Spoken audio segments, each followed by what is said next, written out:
Etko by Nicola I. Campbell. Pictures by Kim LaFave. This story is about a little native girl named Etko, which means she loves to play in the water.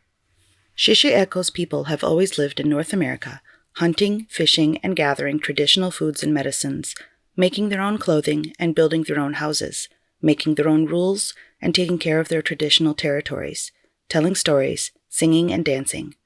Native children were loved so much that the whole community raised them together. Parents, grandparents, aunties, uncles, cousins, and elders. But now Etko has to go to Indian residential school. It is the law. The school is far away from her home, and she will have to travel for a couple of days to get there. Once she arrives at school, she won't see her parents for many months or even years. She will lose her traditional name, and she will be forced to speak English, a language that she doesn't know. For a long time, the Canadian government believed that Native people were uncivilized and made laws forcing Native children as young as 4, although generally between the ages of 5 and 6, to go to residential school to learn European culture and religion. Parents were put in jail if they didn't send their children to these schools. Can you imagine a community without children? Can you imagine children without parents? Residential schools had a huge impact on Native people around the world, not only in Canada, but in the United States, Australia, and New Zealand as well. They resulted in a devastating loss of Native traditions, languages, and cultures. The last residential school in Canada closed in 1996. The effects of the residential school system continue to hurt Native people today.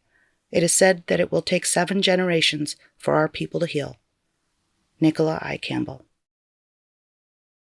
1, 2, 3, 4 mornings left until I go to school, said Etko as she watched sunlight dance butterfly steps across her mother's sleeping face. When streams of light sent shadows across her mother's cheeks, she said, "Mom, wake up. It's time for us to bathe down by the creek." Her mother blinked. "You woke early today, Etko," she said, swinging her feet to the floor. With the first steps of sunrise, Etko skipped along the worn path through the cottonwood trees all the way to the creek. "My girl, we will not see each other until the wild roses bloom in the spring and the salmon have returned to our river. I want you to remember the ways of our people.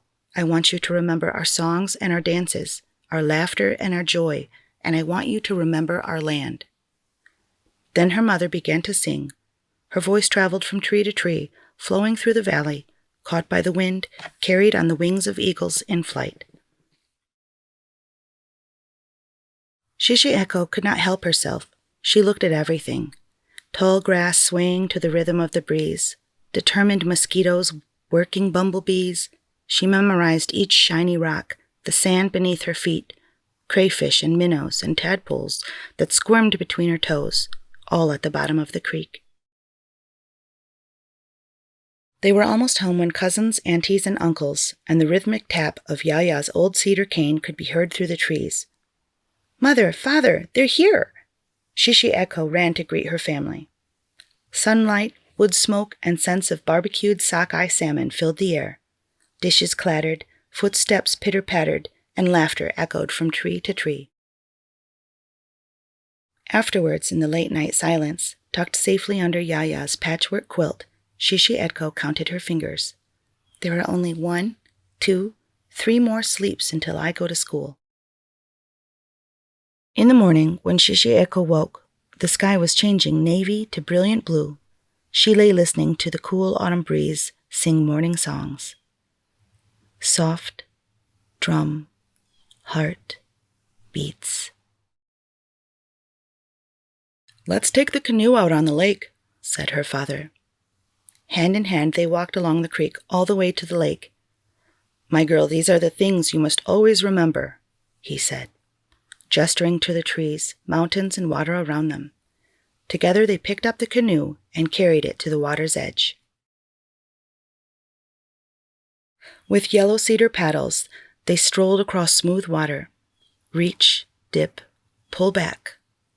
Reach, dip, pull back. The only sounds they heard were the whistling birds and their paddles breaking the surface of the lake, surrounding them with ripples. Circle on, circle on, circle. Her father sang the paddle song that her grandfather used to sing. His voice traveled across the water, a chant that kept their pace. Shishi Echo could not help herself. She looked at everything. She tasted the rain that fell on her face. She listened as the water washed every rocky beach. And when Eagle Song echoed through the valley, traveling just beyond reach, she sang her grandfather's paddle song, and their voices echoed from beach to beach. In a day full of sunlight, Shishi Etko and her father returned to pack her things. Finally, in the silence of night, belly full, huddled safely under Yaya's patchwork quilt, Shishi Etko counted her fingers. 1, 2, only 2 more sleeps, then fell into water-exhausted sleep. Shishi Etko was dreaming when she heard her Yaya say, "Shishi Etko, wake up, my girl. We have some things to do today." Yaya gave her a small bag made from soft tanned deer hide and sinew. "This, my girl, is a bag for you to keep all your memories. No matter where you go, no matter what you do, remember to keep them safe." The sun wasn't up yet when they walked out the door and into the trees. The path was dark and smelled alive with rain, wet soil, and leaves. They walked until the sun was shining. Yaya brought her to visit a great big fir tree. Shishi Etko placed a sprig into her bag of memories. They visited a hemlock, a cedar, even a pine, and each time she placed a sprig into her bag of memories.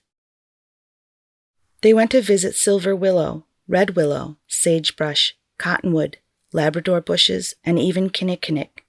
They visited blueberry, salmonberry, Saskatoon and huckleberry bushes. They found bitterroot, wild potato, and wild celery patches.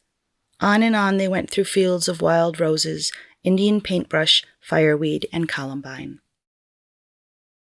Shishi Etko promised herself, "I will remember everything." Each plant they came to, she listened carefully to its name, then asked once, twice, even 3 times, "Is it food or medicine, Yaya? Is it always safe?" Then, whispering its name, she placed dried berry, root, flower, and fragrant leaf into her bag of memories.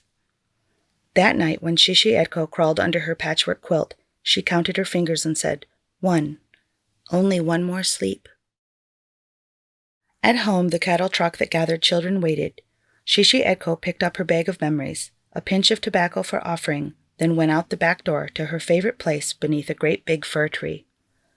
She placed the tobacco at its base, then tucked her bag inside its roots. "Dear grandfather tree, please keep my memories and my family safe. I will be home in the spring." "Shishi Etko, come inside now. It's time for you to go."